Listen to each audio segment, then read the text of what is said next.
নাও দুৰ্ঘটনাৰ সময়ত আপুনি ক'ত আছিল? কিমান মানুহক সহায় কৰিলে? কিমান মানুহক ঘৰ বনাই দিলে?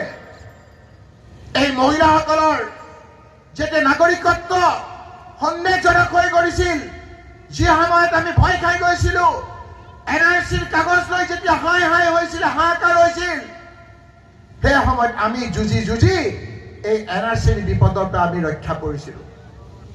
এতিয়াও বিপদ শেষ হোৱা নাই ৰাইজ। আজি কেইদিনমানৰ আগত আমাৰ ভিত্তি বছৰ 51 হ'ব নে 71 হ'ব, তাক লৈ সুপ্ৰিম কোৰ্টত যেতিয়া ফুল বেঞ্চত যেতিয়া শুনানি হ'ল, আকৌ দৌৰি গলো, ডাঙৰ ডাঙৰ উকিল ধৰিলো।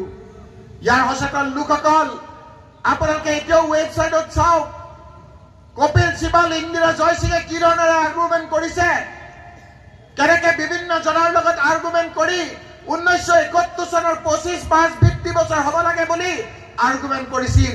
সেই সময়ত আপোনালোকে চাওক, এতিয়াও ৰায় দিয়া নাই।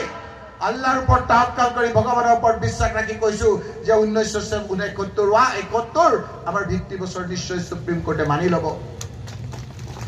বদৰুদ্দিন আজমল সাহেব 51 চন 71 চন এই ভিত্তি বছৰৰ সময়ত এই সংখ্যালঘু লোকসকল বিপদত পৰা সময়ত আপুনি সুপ্ৰিম কোৰ্টত কোন উকিল ধৰিলে, কি আৰ্গুমেণ্ট কৰিলে? আজি আমাৰ এই জলেশ্বৰৰ মানুহক কওক আপুনি। কোনো দিন বিপদৰ সময়ত নাই। সেইকাৰণে মই আজি আপোনালোকক ক'ব আহিছো ৰাইজ, এই যে আঙুলিটো, এই যে আপোনালোকে 7 মে তাৰিখে ভোট দিব, কোন MLA হ'ল, কোন MP হ'ল, সেইটো ডাঙৰ কথা নহয় ৰাইজ। এই আঙুলিটোৰ লগত আপোনালোকৰ জীৱন জড়িত হৈ আছে, আপোনালোকৰ ভৱিষ্যত জড়িত হৈ আছে। যদি আপোনালোকৰ সিদ্ধান্ত ভুল হয়, তাৰ পৰিণাম আপোনালোকৰ ল'ৰা ছোৱালীয়ে ভুগিব লাগিব। আৰু যদি আপোনালোকৰ সিদ্ধান্ত শুদ্ধ হয়, আপোনালোকে নিৰ্ভয়ে ভালকৈ থাকিব পাৰিব। এই নিৰ্বাচন হ'ল আপোনালোকৰ জীৱনৰ সকলোতকৈ ডাঙৰ গুৰুত্বপূৰ্ণ নিৰ্বাচন ৰাইজ। সেইকাৰণে আপোনালোকে এই ভোটটো দিওঁতে বহুবাৰ চিন্তা কৰিব। আমাৰ দায়িত্ব আপোনালোকক কথাখিনি কোৱাৰ, আপোনালোকে কথাখিনি চিন্তা কৰি কৰিব। মোক সোধে, প্ৰেছে সুধিব যে আপুনি সংকটলৈ কি কৰিব? মোৰ পৰিষ্কাৰ কথা যে মোৰ এই মানুহখিনিয়ে কৰ্ম কৰি খায়, ৰাতিপুৱা উঠি গধূলি যা আহে, মূৰৰ ঘাম মাটিত পেলাই খেতি কৰে, ব্যৱসায় কৰে। মোৰ এই মানুহে চৰকাৰে কিবা দিলে নিদিলে ইমান ভক্ষেপ নাই, কিন্তু যেতিয়া গোটেই দিন কষ্ট কৰি ঘৰখনলৈ আহি নিজৰ ল'ৰা ছোৱালী, নিজৰ পত্নীৰ লগত যেতিয়া শুৱে, শান্তিৰে শুবলৈ পাব লাগে। আমি শান্তিৰে থাকিবলৈ বিচাৰো।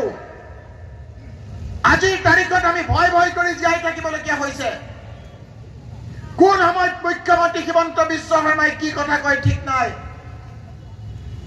আজি আমি ৰাতিপুৱা গৈ গধূলিলৈকে কাম কৰি ঘৰত শুবলৈ আহো, আমি শুই থাকো, হিমন্ত বিশ্ব শৰ্মা পুলিচে আহি ঘৈণীয়েকৰ বুকুৰ পৰা গিৰিয়েকক টানি লৈ যায়, হয় নে নহয় কওক?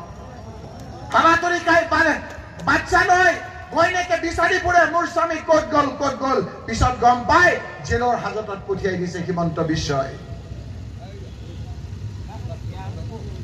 ডেকা ল'ৰাবিলাকৰ ঘৰৰ পৰা উঠাই লৈ গ'ল হিমন্ত বিশ্ব শৰ্মাৰ পুলিচে, হয় বুকুত গুলিয়াই দিয়ে, নহলে ঘূণীয়া কৰে, ভৰিত গুলিয়াই দিয়ে।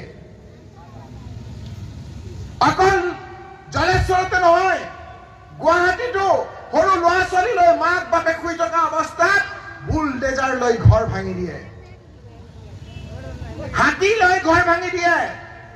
পিছদিনা পৰীক্ষা, হাতীয়ে কিতাপ কানি গচকি দিয়ে ৰাইজ। এক অশান্তিত আমি আছো। মোক যদি আপোনালোকে সাংসদ কৰে, প্ৰথম মোৰ কাম হ'ব এই ভয় ভয় কৰি জীয়াই থকা মোৰ মানুহখিনিক নিৰাপত্তা দিয়া মোৰ প্ৰধান কাম হ'ব। মই আজি জলেশ্বৰৰ যোগেদি সমগ্ৰ ধুবুৰীবাসী ৰাইজক কৈছো যে আপোনালোকে কংগ্ৰেছ পাৰ্টি হিচাপে ৰকিব হুছেইনক আপোনালোকে সংসদ হিচাপে নিৰ্বাচিত কৰক। এটা নালাগে 50 বিশ্ব শৰ্মাই আপোনালোকৰ নো মেডাল লৰাব নোৱাৰিব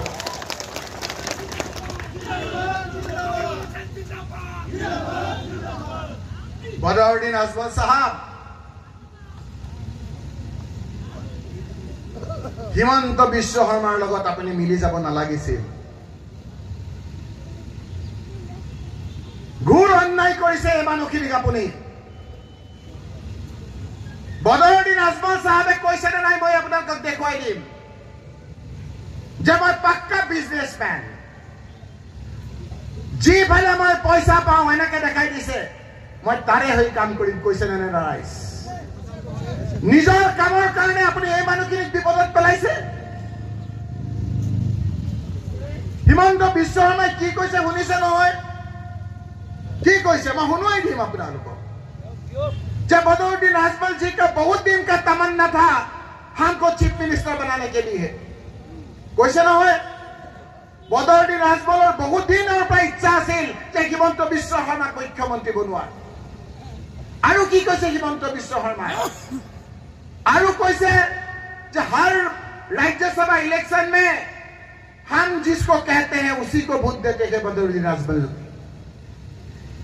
प्रत्येकটো राज्यसभा इलेक्शन मैं जाक कहूं ताके टिकट दिए आरु कैसे हम कहने से वो ना नहीं करते हैं हम जिसको कहते हैं उसी का पार्टी का उसी को हम सीट देते हैं भाविखिनी सब राइज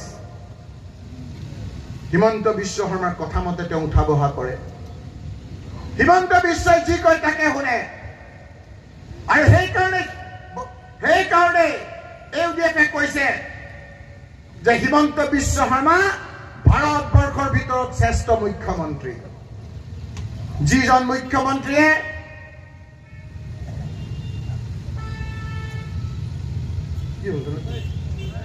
ভাঙিছে আমাক অত্যাচাৰ কৰিছে সেই মুখ্যমন্ত্ৰী বোলে অসমৰ ভাৰতবৰ্ষৰ ভিতৰত শ্ৰেষ্ঠ মুখ্যমন্ত্ৰী ৰাইজ সেইকাৰণে মই আজি আপোনালোকক কৈছো যে ৰমজান মাহত ভোকত থাকি আপোনালোকে মোক মৰম দিছে আপোনালোকে মোক আশীৰ্বাদ দিছে আপোনালোকে মোক দোৱা দিছে আপোনালোকৰ এই দোৱা মই খুব ভালকে ৰাখিম ৰাইজ এবাৰ আপোনালোকে সংকট কৰক আপোনালোকক খুদে মুলে আপোনালোকক মই আপোনালোকৰ যিখিনি প্ৰাপ্য সেইখিনি ঘূৰাই দিম ৰাইজ কাম কৰা মানুহ আমি কাম কৰা মানুহ চালগুৰিত আপোনালোকে খবৰ কৰক মই য'ত আছিলো অসমৰ 126টা সমষ্টিৰ ভিতৰত এটা উন্নত সমষ্টিলৈ লৈ গৈছিলো এই ধুবুৰীবাসী ৰাইজ আপুনি মোক সংকট কৰক আমাক যদি কোনোবাই খুজিলে নিদিয়ে কাঢ়ি আনিব পৰা ক্ষমতা ৰকিব লোচনৰ আছে কাঢ়ি আনি আমাৰ প্ৰাপ্য অৱলম্বন আদায় কৰিম